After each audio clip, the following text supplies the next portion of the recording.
Shall we end on a little history lesson? Thank you all for coming along, man. Now, where shall we begin? France, 1789. Due to failure to manage social and economic inequality and aggressive taxation, the working classes formed a militia and stormed the Bastille, a symbol of wealth and monarchic power of the time, right? The governor of the Bastille, Marquis de Launay, was heard to be begging to be put out of his misery just before his head was removed and put on a spike to warn any other traitors of the people of France.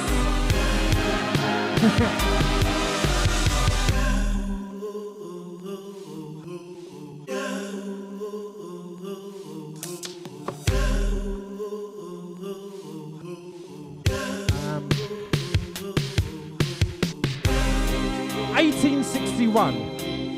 Inspired in part by the Haitian Revolution of the early 1800s, a revolution started in America. And whilst it could be argued that it wasn't the sole reason for the Civil War, the abolition of slavery was a key part in the fight that was being fought, right? And due to the pressures put on by the uprising slaves and their allies, due to the blood spilled by the uprising slaves and their allies, in 1863, Abraham Lincoln declared all persons held as slaves within the United States to be forever free. Mixed results.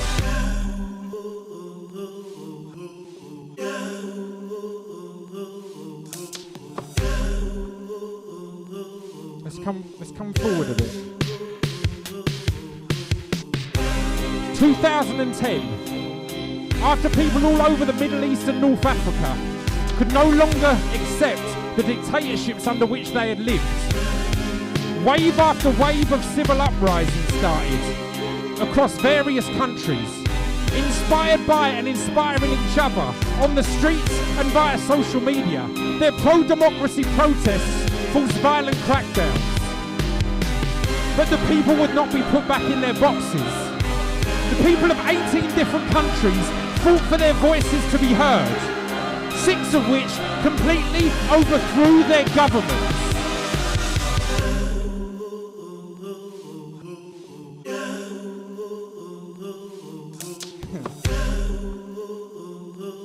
Where to go next? 2016, the United Kingdom.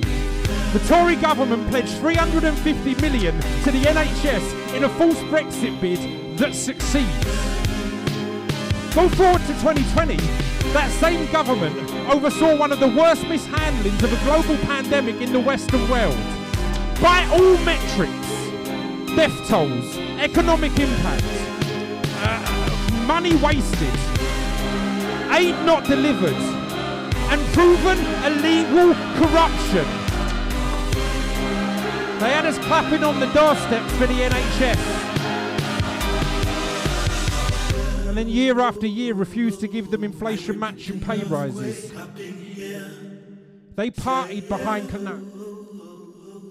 our government partied behind closed doors. While we attended funerals on Zoom. We can make an earthquake up in here. Yeah.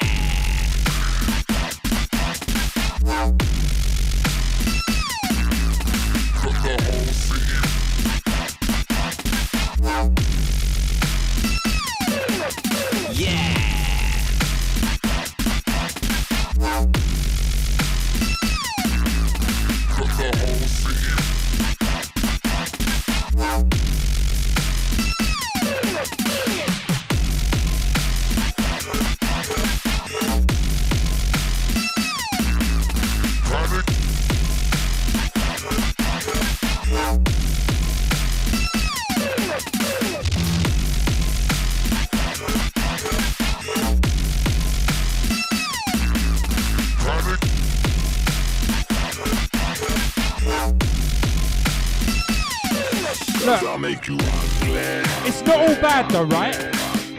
In 2022 and 2023, we've seen more civil action than any other time in my lifetime, right? More strikes, more protests, more people unionising to get their voices heard. To limited effect, but how you feeling? On a Saturday night, how you feeling? Right? Sadi Yassef, who fought for the freedom of the Algiers and won, said, "It's hard to start a revolution, even harder to continue it, hardest of all to win it, but it's only after, when we've won, that the true difficulties begin." So there's a long way to go, but how you feeling? You know what, I'm going to call it a night there because I'm getting carried away. Thank you all so much for coming along. If you take one thing from this evening, please understand that just because I've put it down, don't ever forget what I can do with this fucking mic in my hands. Yeah.